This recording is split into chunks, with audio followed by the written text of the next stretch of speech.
नमस्कार, आदाब। आपके साथ मैं स्मिता शर्मा हूं और बात करेंगे हम आज एक नए कानून की जो यूएस कांग्रेस ने पारित किया था 12 जून को। बाद में प्रेसिडेंट जो बाइडेन ने उसे इनटू एक्ट क्लियरेंस दिया। जो रिजॉल्व टिबेट एक्ट है, ये आखिर कैसे डिफरेंट है? अमेरिका का अब तक जो स्टैंड रहा है टिबेट के मसले पर, उस पर बातचीत करने के लिए एम्बेसडर दिलीप सिन्हा मेरे साथ जुड़े हैं। पूर्व राजनयिक हैं और यूएन इन जिनीवा में भी एम्बेसडर रह चुके हैं इंडिया के। हाल ही में इनकी किताब भी रिलीज हुई है, इंपीरियल गेम्स इन टिबेट। एम्बेसडर सिन्हा, अगर सबसे पहले मैं आपसे समझ सकूं, क्योंकि इसके पहले दो ऐसे एक्ट्स थे अमेरिका के 2002 में और 2020 में, उससे ये एक्ट कितना अलग है, कैसे अलग है?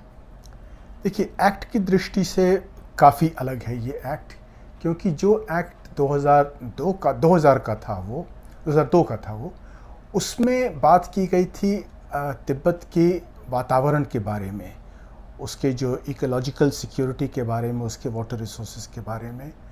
और उसमें बात किया गया था कि दलाई लामा के साथ चीन को बातचीत करनी चाहिए।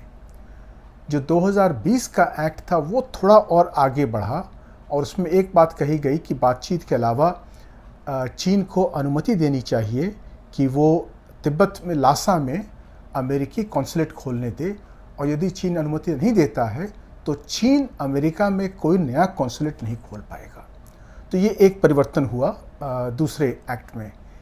इस एक्ट में और ज़्यादा परिवर्तन है, क्योंकि इस एक्ट का नाम ही है promoting reconciliation, promoting responsibility to settle the Tibet China dispute. यानी कि अमेरिका ये स्वीकार कर रहा है कि तिब्बत और चीन में एक डिस्प्यूट है, एक विवाद है जिसका निवारण करना चाहिए, और उस निवारण में अमेरिका तिब्बत की सहायता करेगा। और इसमें दो तीन और बातें कही गई हैं। इसमें कहा गया है कि तिब्बत का जो स्टेटस है वो विवादित है और उस पर निर्णय होना चाहिए अंतर्राष्ट्रीय कानून के तहत। तो ये एक बहुत बड़ा परिवर्तन है। और इसके अलावा ये बातचीत करता है, एक और बात की बात करता है कि तिब्बत का जो इतिहास है उसे चीन तोड़ मरोड़ के प्रस्तुत करता है। तो ये एक्ट कहता है कि अमेरिकी सरकार जो है उसे प्रयास करना चाहिए कि चीन का ये जो दुष्प्रचार है उसको वो चुनौती दे। लेकिन Tibet is a part of China, जो अमेरिका की पोजीशन है उसमें तो कोई बदलाव है नहीं, उसे तो रिटरेट भी किया गया है। हाँ, वो एक्ट में नहीं किया गया है। जब बिल गया प्रेसिडेंट बाइडेन के पास हस्ताक्षर के लिए, तब उन्होंने कहा कि मैं हस्ताक्षर कर रहा हूँ इस बिल के ऊपर, लेकिन अमेरिका की जो पुरानी नीति है कि तिब्बत को हम चीन का हिस्सा मानते हैं, और तिब्बत के दो हिस्से माने जाते हैं। एक है तिब्बत ऑटोनोमस एरिया, जो कि एक छोटा सा एरिया, लगभग आधा एरिया है, और उसके अलावा तिब्बत के ऐसे कई हिस्से हैं जो चीन के अन्य प्रांतों में मिला दिए गए हैं। तो तिब्बत उन्हें भी मानता है कि ये चीन का हिस्सा है। तो जब राष्ट्रपति बाइडेन ने साइन किया तो उसमें कहा कि न केवल तिब्बत ऑटोनोमस रीजन, बल्कि वो 4 जो प्रांत हैं जिनमें तिब्बती हिस्से हैं वो भी चीन का हिस्सा हैं। तो उन्होंने कहा कि इस नीति में कोई परिवर्तन नहीं है। तो इससे एक प्रकार से एक्ट की जो मुख्य जो बात थी उसे उन्होंने लेकर नकार दिया है। लेकिन ये फिर भी एक प्रयास है बाय अमेरिकी कांग्रेस कि अमेरिकी विदेश नीति को बदला जाए, और इस ओर थोड़ा और प्रयास किया जाना चाहिए। दर्शकों को याद दिला दे कि 1959 के इन्वेजन के बाद जब his holiness the Dalai Lama Bharat आए थे और लाखों की संख्या में तिब्बती शरणार्थी, उन्होंने भारत को अपना घर बनाया। आज की तारीख में कम 65,000 अभी तिब्बती रेफ्यूजीज हैं, if I am not mistaken with the numbers. ज़्यादा ही होंगे भारत में, नंबर्स पहले से कम हुए हैं, धीरे धीरे कम हुए हैं। लेकिन इसमें जो आपने कहा, जब ये खबर आई जून में कि इस बिल को लाया गया है, तो काफ़ी जो तिब्बती कम्युनिटी है उनके अंदर एक सेलिब्रेशन था, खुशी थी। बाद में जब जो राष्ट्रपति बाइडेन ने वापस से ये क्लैरिफिकेशन दिया, जो आपने कहा कि एक तरीके से नकार दिया एक्ट के एक फंडामेंटल पार्ट को, तो अब ऑन हाइंडसाइट अब कैसे देख रहे हैं? जिन तिब्बतियों से आपकी बात हो रही है, उनको क्या लग रहा है कि इस बिल से क्या उम्मीद करें? देखिए, इसमें एक इंटरव्यू अभी हाल में दिया है जो भूतपूर्व सिक्योंग कहते हैं उन्हें, वहाँ के जो तिब्बतन गवर्नमेंट इन एग्जाइल है उसके जो अध्यक्ष है, राष्ट्रपति कहिए या प्रधानमंत्री कहिए उनको, लोपसांग सांगे, वो अमेरिका में हार्वर्ड में पढ़ाते हैं, लॉ के प्रोफेसर हैं। तो उन्होंने कहा कि अब ये बात तो ठीक है कि ये निराशाजनक डेवलपमेंट रहा है, कि एक्ट ने तो बहुत आगे प्रगति की उम्मीद की थी, लेकिन उस पर पानी फेर दिया प्रेसिडेंट बाइडेन ने। लेकिन फिर भी एक्ट में एक कदम आगे बढ़ाया गया है और उन्होंने कहा कि हमें जो मिल रहा है हम उससे खुश होना चाहिए उससे, और आगे हमें अपना प्रयास जारी रखना चाहिए, क्योंकि उनका जो स्ट्रगल है ये बहुत मुश्किल स्ट्रगल है, क्योंकि एक बहुत ही शक्तिशाली देश के विरुद्ध उन्हें स्ट्रगल करना पड़ रहा है, जिस देश का प्रभाव अन्य देशों के ऊपर बहुत ज़्यादा है। तो जितनी भी प्रगति हो जाए, जो भी उन्हें मिले वो उससे खुश हैं और आगे प्रयास करते रहेंगे। जो आपने कहा कि एक इसमें एक्ट में ज़रूरी प्रिंसिपल है कि बहुत डिसइंफॉर्मेशन है तिब्बत के इतिहास को लेकर जो प्रोपोगेट किया जाता है। आपने अभी किताब लिखी है, आपने बहुत सारा रिसर्च किया है, आपको क्या लगता है ऐसे एक दो कौन से सबसे बड़े डिसइंफॉर्मेशन पॉइंट्स हैं जो चीन की तरफ से फैलाए गए हैं तिब्बत के इतिहास को लेकर? सबसे बड़ा तो ये है कि चीन अब दावा कर रहा है कि तिब्बत प्राचीन काल से, एंशिएंट टाइम से चीन का हिस्सा है। ये एक नई कहानी बनाई है चीन ने। चीन के अपने इतिहासकार जो रहे हैं, अभी भी जो इतिहासकार हैं, वो अलग अलग समय देते हैं कि कब तिब्बत चीन का हिस्सा बना। और ये कहना कि प्राचीन काल से तिब्बत चीन का हिस्सा, ये बिल्कुल ही वाहियात बात है, क्योंकि प्राचीन काल में तो तिब्बत का भारत के साथ संबंध इतना गहन था कि यदि उसे हम देखें तो चीन के साथ उसके संबंध बहुत ही मामूली किस्म के थे उस समय, जब भारत के साथ उसके संबंध थे।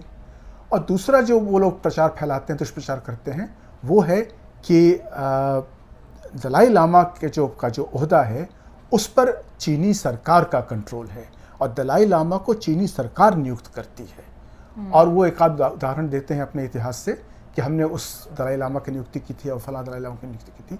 ये एक बिल्कुल दुष्प्रचार है, क्योंकि दलाई लामा का जो ओहदा है ये तो एक धार्मिक ओहदा है, और एक कम्युनिस्ट सरकार जो कि न ईश्वर में विश्वास करती न धर्म में विश्वास करता है, अगर वो दावा करे कि वो नियुक्त करेंगे किसी धार्मिक व्यक्ति को, तो एक बड़ी विडंबना की बात होगी। ये तो कहना है जैसे भारत से सेकुलर देश में यदि शंकराचार्य की नियुक्ति भारत सरकार करने लगे तो वही बात होगी। लेकिन चीन ये दावा करता है कि उसके पास जो नियुक्त करने की जो जिम्मेवारी है वो चीन सरकार की है। हाल में हमने देखा भारत में इस बिल के आने के कुछ हफ्तों पहले जिस तरह से यूएस कांग्रेशनल डेलीगेशन आया हुआ था, स्पीकर नैंसी पेलोसी भी धर्मशाला गई थी, मुलाकात की थी उन्होंने हिज होलिनेस दलाई लामा से, जो इस वक्त अमेरिका में ही हैं, इनफैक्ट अपनी नी सर्जरी से रिकवर कर रहे हैं। अमेरिका क्या इंडिया को यूज़ कर रहा है चीन के साथ अपने राजनीतिक डिफरेंसेस को एक तरीके से तिब्बत के थ्रू सेटल करने के लिए? अमेरिका इंडिया को यूज़ कर रहा है कि नहीं ये कहना मुश्किल है, क्योंकि अमेरिका के साथ भारत के संबंध बहुत ही मजबूत हैं। अभी भारत और अमेरिका क्वाड के सदस्य हैं, तो अमेरिका और भारत का जो सहयोग है सामरिक क्षेत्र में भी वो बहुत मजबूत हो गया है अभी। तो अमेरिका को तिब्बत की ज़रूरत इस्तेमाल करने की ज़रूरत नहीं है भारत के साथ दोस्ती बढ़ाने के लिए। लेकिन ये बात ज़रूर है कि अमेरिका की जो नीति इस वक्त तिब्बत के प्रति है, जो हमने कानून बताया 2020 वाला या 2024 वाला कानून जो है, ये कानून निश्चित रूप से आज से 30 वर्ष पहले अमेरिका पारित नहीं करता, क्योंकि उस समय अमेरिका चीन के संबंध बहुत अच्छे थे, बहुत मजबूत थे।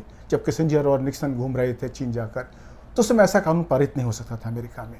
आज चूंकि अमेरिका और चीन के संबंध खराब हो रहे हैं, इसलिए अमेरिका चाहता है कि चीन को जितना दबाव डाल सके उतना दबाव डाले, और उस दबाव के सिलसिले में वो तिब्बत का भी इस्तेमाल कर रहा है, क्योंकि तिब्बत चीन का एक कमज़ोर हिस्सा है, जहाँ पर चीन का जो प्रशासन है उसका विरोध कर रही है तिब्बत की जनता। तो इस विरोध का लाभ उठाना चाहता है अमेरिका चीन पर दबाव डालने के लिए। तो अगर चीन और अमेरिका के रिश्तों में रीसेट नज़र आता है, आज कई मुल्क हैं, हम इटली को भी देख रहे हैं, यूरोप में कई मुल्क हैं जो एक तरीके से चीन के साथ रीसेट कर रहे हैं टाइज वापस से। और अमेरिका में हालांकि अभी राष्ट्रपति चुनाव होने हैं, वहाँ कमला हैरिस बनाम डोनाल्ड ट्रंप की लड़ाई है, इंटरेस्टिंग, दिलचस्प हो चुकी है लड़ाई, नहीं पता अभी किसकी जीत होगी किसकी हार। लेकिन क्या चांसेस हैं कि अमेरिका की रीसेट हो बीजिंग के साथ टाइज इस वक्त? देखिए, अमेरिका की बीजिंग के साथ टाइज जो हैं वो नीचे गिर रही हैं, और अभी ऐसा कोई चांस नहीं नज़र आता है कि उसमें कोई सुधार होने की उम्मीद है। उसके 2-3 प्रमुख कारण हैं। एक तो है चीन की आक्रामक नीति अपने पड़ोसी देशों के साथ, जापान हो, ताइवान हो, साउथ चाइना सी में जो देश हैं, फिलीपींस वगैरह, उनके साथ हो। और इनमें से कई देश जो हैं वो अमेरिका के एलाइज हैं। तो ये एक समस्या है। दूसरी समस्या है चीन की जो व्यापार नीति है कि चीन स्वयं इंपोर्ट नहीं करता, आयात नहीं करता है, लेकिन अपना एक्सपोर्ट डंपिंग करता है, सस्ते दामों पर देश में बेचकर उनकी इंडस्ट्री को नुकसान पहुंचा रहा है।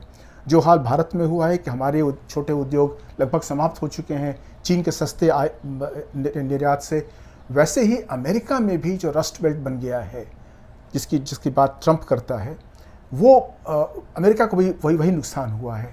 तो अमेरिका भी एक नीति स्थापित कर रहा है कि जो इन्वेस्टमेंट अमेरिका का बाहर जा रहा था उसे वापस लाया जाए और विदेशी निवेश अमेरिका में आए ताकि अमेरिका में भी जॉब्स क्रिएट हों, क्योंकि एक प्रकार से चीन ने लगभग 1/3 मैन्युफैक्चरिंग दुनिया का चीन कर रहा है अभी। तो उससे हर देश में बेरोजगारी फैल रही है और ये बात यूरोपीय देशों को भी समझ में आ रही है धीरे धीरे। और तीसरा है कि चीन कई देशों की राजनीति में हस्तक्षेप कर रहा है। अभी जर्मनी की एक कहानी आई, उसने जर्मनी में एक स्पाई के बारे में उन्होंने कुछ दिनों पहले उस पर कार्रवाई की। ऑस्ट्रेलिया में हुई थी ये कार्रवाई। ये आरोप आ रहे हैं कि अमेरिका में जो चुनाव हो रहे हैं उसमें भी चीन का हस्तक्षेप हो रहा है। तो इस प्रकार की जो हस्तक्षेप करता है चीन किसी लोकतांत्रिक देश में, उसे कोई सहन नहीं कर सकता है। तो ये सब मिलकर के चीन के प्रति एक थोड़ा सा शक की निगाह से लगातार कर रहे हैं। क्योंकि इसीलिए पूछ रही हूँ कि अगर आने वाले दिनों में वापस से रीसेट होता है, अगर डोनाल्ड ट्रंप आते हैं, कमला, तो उसका तिब्बत पॉलिसी पर क्या आपको लगता है कि कोई असर पड़ेगा यूएस का? अगर चीन के साथ अमेरिका अपने संबंध कड़े रखता है तो निश्चित रूप से तिब्बत को उसका लाभ होगा। लेकिन यदि किसी कारणवश अमेरिका और चीन में दोस्ती हो जाती है तो निश्चित रूप से तिब्बत को नुकसान होगा उससे। आज तिब्बत के लिए ये जो संघर्ष है, इसमें व्हाट इज एट स्टेक? सबसे ज़रूरी बातें क्या हैं तिब्बतन्स के लिए जो उनकी ये लड़ाई इतनी जारी है अभी तक? भाई, तिब्बतन्स के लिए तो उनकी आज़ादी, उनके जीवन की जो शैली है उसकी लड़ाई है। क्योंकि जब चीन ने आक्रमण किया था 1950 में, तो 1951 में तिब्बत ने एक एग्रीमेंट साइन किया था चीन के साथ, जिसमें चीन ने आश्वासन दिया था कि वो तिब्बत की जो सभ्यता है, संस्कृति है, उसकी जो धार्मिक जो संस्थाएं हैं उसमें हस्तक्षेप नहीं करेगा, उन्हें चालू रहने देगा। लेकिन कुछ ही दिनों में, कुछ ही वर्षों में चीन ने उनके मठों को आग लगाना शुरू कर दिया, मॉनेस्ट्रीज़ को, दलाई लामा को अरेस्ट करना चाहते थे, तो वो भारत आ गए। और उसके बाद चीन ने तिब्बत में बहुत बुरी तरह वहाँ की जो सांस्कृतिक जो विरासत है उसे तोड़ने की कोशिश की और अब तिब्बती भाषा को भी नष्ट करने की कोशिश कर रहे हैं। और वहाँ पे जो ह्यूमन राइट्स का सिचुएशन है, मानवाधिकार का सिचुएशन है, वो बहुत ख़राब है। तो तिब्बतियों के लिए तो ये बिल्कुल ही जीवन मृत्यु का सवाल हो जाता है कि वो कैसे अपनी सभ्यता को बनाए रख सकते हैं। भारत के लिए भी ये बहुत महत्वपूर्ण है, क्योंकि भारत के लिए एक पड़ोसी देश था जो कि बहुत मैत्रीपूर्ण देश था, बहुत फ्रेंडली कंट्री था, वो ख़त्म हो गया। और जिस बॉर्डर पर हमेशा शांति बनी रहती थी, उस बॉर्डर पर आज दोनों तरफ सेनाएं तैनात हैं। चीन हज़ारों की तादाद में सेना लेके आ रहा है उस बॉर्डर पर, जिस बॉर्डर की हमने कभी चिंता नहीं की थी। तो ये इसलिए हुआ कि तिब्बत जैसा एक मैत्रीपूर्ण देश आज एक चीनी आक्रामक देश के कब्जे में है और हमें चिंता हो रही है कि हम हिमालय में कैसे रोड बनाएं। आपको मालूम है कि हिमालय कितने नाजुक पहाड़ हैं, पर्वत हैं, जहाँ पे हमेशा लैंडस्लाइड होता है। तो वहाँ पर रोड बनाना, और हमें रोड बनाने ही क्योंकि हमें टैंक पहुँचाने हैं वहाँ पे, तो उसकी सुरक्षा के लिए, तो हमारे लिए एक सुरक्षा का एक बहुत बड़ा एक समस्या हमारे लिए खड़ी हो गई है इस कारण से। तो तिब्बत की जो समस्या है उस पर हमें बहुत ध्यान देना चाहिए कि ये हम कैसे इस समस्या का समाधान करें ताकि तिब्बती लोग की समस्या का समाधान हो और हमारी सुरक्षा दोनों पर का समाधान हो सके। आखिरी दो सवाल एम्बेसडर सिन्हा, भारत की जो तिब्बत पोजीशन है, एक वक्त था जैसा लगता था कि थोड़ी सी रेटिसेंस है हमारी चीन को लेकर, क्या आज तिब्बत को लेकर भारत में क्लैरिटी है या अभी भी एक एम्बिग्विटी, एक विशी बॉशी स्थिति बनी हुई है कि हम कभी कुछ करते हैं, कभी कुछ करते हैं, समझ में नहीं आता कि हम कहाँ खड़े हैं? देखिए, ऐसा तो नहीं कहेंगे कि हमें समझ नहीं आता है कि हम कहाँ खड़े हों। हमारी नीति में विरोधाभास निश्चित रूप से हैं, लेकिन हमारी नीति अपनी दृष्टि से एक स्थिर नीति रही है। वो नीति है कि हम तिब्बत को चीन का एक स्वायत्त हिस्सा मानते हैं, यानी ऑटोनोमस रीजन ऑफ चाइना, कि उसको ऑटोनॉमी होनी चाहिए। और हम दूसरा मानते हैं कि दलाई लामा जो भारत में हैं वो एक मेहमान है, हमारे सम्मानित मेहमान हैं, लेकिन वो राजनीतिक कार्रवाई भारत में नहीं करेंगे। तो ये भारत की नीति है। अब इसमें विरोधाभास ये है कि एक और तो हमने शरण दिया है दलाई लामा को, शरण दिया है मतलब उस पर चीन का क्या दृष्टिकोण है।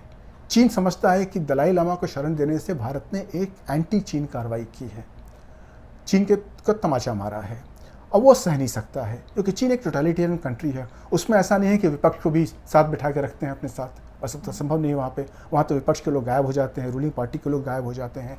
तो दलाई लामा को कैसे वो एक इस प्रकार की दृष्टि से देख सकते हैं कि ठीक है एक विपक्ष का नेता है, भारत चला गया तो क्या हुआ। तो उनकी जो नीति है वो बहुत ही कड़ी नीति है। तो इस कड़ी नीति के दृष्टिकोण में हमारी जो नीति है वो ठीक नहीं बैठ पाती है, क्योंकि हम एक को शरण दे रहे हैं, दूसरी को कह रहे हैं कि राजनीतिक कार्रवाई नहीं कर रहे हैं। तो चीन को कहते हैं कि तुम इसकी ओर ध्यान मत दो और हम बाकी चीज़ों पर ध्यान दो, उस बातचीत करेंगे हम। दूसरा है कि हम चीन से जो बॉर्डर की जो एग्रीमेंट बात कर रहे हैं, ये बॉर्डर हमारा हमेशा प्राचीन काल से तिब्बत के साथ बॉर्डर था, और तिब्बत के साथ बॉर्डर चूँकि शांतिपूर्ण था, इसलिए हमने कभी ध्यान नहीं दिया इसके ऊपर कि बॉर्डर कहाँ पे, लाइन कहाँ है, लाइन यहाँ है या लाइन वहाँ है। अधिकांश जो व्यापारी जाया करते थे, उससे ज़्यादा जो धार्मिक लोग हैं वो जाया करते थे, पंडित जाया करते थे भारत से, वहाँ से लामा आया करते थे। तो इसमें कोई कभी विवाद नहीं होता था। अब एकाएक जब चीन आ गया है तब हो रहा है कि ये छोटी किसकी है, वो लाइन किसकी है, वो नदी किसके अंडर में है, वो गाँव किधर है। अब हर चीज़ पे किताब निकालो, डायलॉग करो। अब नतीजा हुआ कि हम चीन के साथ हमारी बातचीत तो हो रही है, लेकिन लाइन ऑफ एक्चुअल कंट्रोल जो है वो लाइन तो है ही नहीं। वो तो एक तरीके से एक फ्रंट कहिए, एक फ्रंटियर कहिए कि वहाँ पे चीन भी दावा करता है, हम भी दावा करते हैं और लड़ाई हो रही है। काफ़ी जगह परसेप्शंस की इश्यूज हैं। आखिरी सवाल आपसे एम्बेसडर सिन्हा, आपने अपनी किताब में भी कहा है अंत में कि अमेरिका और भारत को जो है अपने अप्रोच को कोऑर्डिनेट करने की ज़रूरत है, तिब्बत पर बेटर हम कोऑर्डिनेट कर सकते हैं। कैसे कर सकते हैं अमेरिका और भारत तिब्बत पर अपनी अप्रोच को? देखिए, तिब्बत की जो संग्राम है, ये जो है इसकी सबसे बड़ी समस्या आएगी जब दलाई लामा गुजर जाएंगे। उनके बाद कौन होगा? हाँ, उनके बाद क्या होगा? जो तिब्बती जो पारंपरिक प्रथा है उसमें है कि उनका पुनर्जन्म होगा, जो कि 3-4 साल बाद होता है, फिर एक बच्चा होगा, फिर वो करीब 15-20 साल तक वो बड़ा होगा। कैसे बड़ा होगा, क्या बनेगा, किसी को नहीं मालूम है। तो हर दफ़ा जब दलाई लामा में कोई जो अंतराल जो होता है 15-20 साल का, उसमें उस समय सरकार कमज़ोर पड़ जाती है। जब चीन ने आक्रमण भी किया था 1950 में, तो दलाई लामा केवल 15 वर्ष के थे, तो उस पर से फ़र्क पड़ता है सरकार में। तो सबसे बड़ी महत्वपूर्ण बात है कि ये जो ट्रांजिशन होगा उसमें तिब्बती जो संगठन हैं उनको सहायता की ज़रूरत पड़ेगी अंतर्राष्ट्रीय, और इस प्रकार की अंतर्राष्ट्रीय सहायता मुख्यतः 2 ही देश दे सकते हैं, एक अमेरिका और एक भारत, जो कि ये दोनों देश जो है वो प्रमुख समर्थक हैं इस वक्त, जो फाइनेंस करते हैं, जो सेंट्रल टिबेटन एडमिनिस्ट्रेशन है धर्मशाला में, या तिब्बती लोग जो रेफ्यूजी बन के भारत में या विदेश में रहते हैं, उनकी सबसे अधिक सहायता भारत करता है, उसके बाद अमेरिका करता है, उसके बाद थोड़े और देश हैं, कनाडा है, डेनमार्क है, वगैरह हैं देश हैं। तो ये हमें समझना होगा कि हमारे ऊपर एक जिम्मेदारी बनेगी उस समय कि हम इन संस्थाओं को और ये जो मुहिम है उनका तिब्बतियों का, उसे हम जारी रखें। चलिए, निश्चित रूप से इस एक्ट को कैसे ये हम अनफोल्ड होता हुआ देखेंगे, इसे अभी तुरंत तो नहीं कह सकते हैं, क्योंकि इस वक्त अमेरिकन सियासत में भी जो है उथल पुथल की स्थिति बनी हुई है, घरेलू घमासान है वहाँ पर। लेकिन एक उम्मीद जगी है तिब्बतियों को कि शायद उनकी जो रेजिस्टेंस है, उनकी जो स्ट्रगल है, उसको और ज़्यादा बल मिल सकता है इसके ज़रिए। बहुत शुक्रिया आपका एम्बेसडर सिन्हा हमारे साथ बातचीत करने के लिए। आपका भी हमारे इस कार्यक्रम में जुड़ने के लिए बहुत शुक्रिया। नमस्कार, आदाब।